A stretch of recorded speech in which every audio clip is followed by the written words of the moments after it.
इतना कहकर मैं चुप हो गया था। वह भी चुप थी। थोड़ी देर बाद उसने ही चुप्पी तोड़ी। मैं आपको परेशान करती हूँ ना? सॉरी सर, न चाहते हुए भी मैंने आपको फोन किया।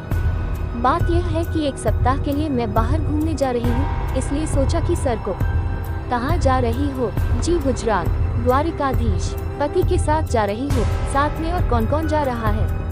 मैंने पूछा। किसी के साथ। मैंने लंबी सांस छोड़ी। मेरा 2 कप कॉफी रख गया था। 1 कप अपनी ओर खिसका कर दूसरा कप उसकी ओर खिसका दिया। उसे कॉफी ठंडी करके पीने की आदत थी। मैंने अपना कप उठाकर मुंह से लगाया।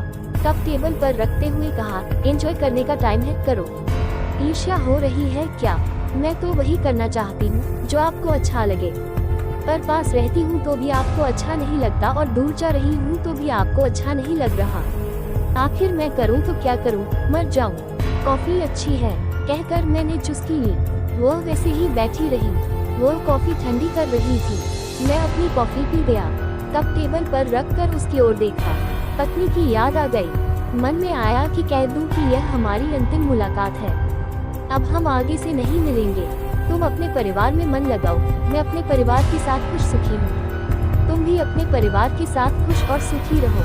अब हमारी उम्र तुम्हारे साथ फाग गाने की नहीं रही। तुम मेरी आंखों के नीचे गड्ढे देख सकती हो, फैलते रेगिस्तान जैसा मेरा सिर। अब इसकी विशालता पर गर्व महसूस नहीं किया जा सकता। मेरी बदरूपता का ढिंढोरा पीटता मेरा ये पेट, ये सब तो ठीक है, पर मैं एक जिम्मेदार व्यक्ति हूँ सुधा। कुछ मंगाना है गुजरात से? नमकीन, किताबें या कुछ और? नहीं, कुछ नहीं मंगाना। कोई ख्वाहिश, मन्नत कौन पूरी करेगा? द्वारिकाधीश। कहते हुए उसकी आंखों में सावित्री की श्रद्धा थी।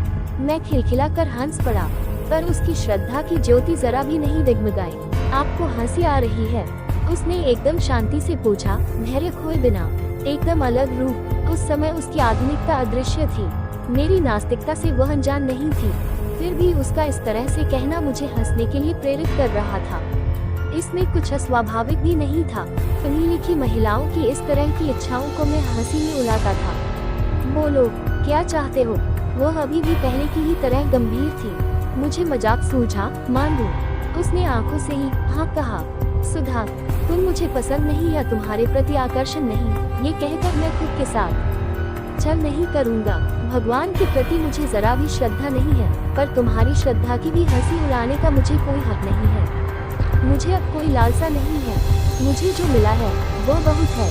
पत्नी, बच्चे, प्रतिष्ठा, पैसा और तुम्हारी जैसी सहृदय मित्र। आखिर और क्या चाहिए? बस मुझे तुमसे एक वचन चाहिए।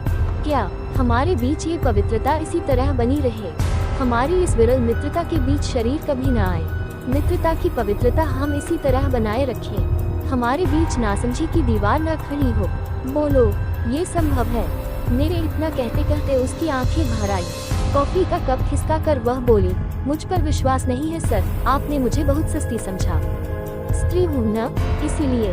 पर चिंता मत कीजिए, मैं वचन देती हूँ कि। इसके बाद बची कॉफी एक बार में पीकर बोली, आप लेखक हैं। हैरानी हो रही है कि आप लेखक होकर भी कितने कठोर हैं। लेखक तो बहुत कोमल होता है, आपकी तरह पत्थर दिल नहीं। मैं सन्न रह गया, शायद अस्वस्थ भी। मैंने अपना हाथ छाती पर रख कर देखा, दिल धड़क रहा है या नहीं।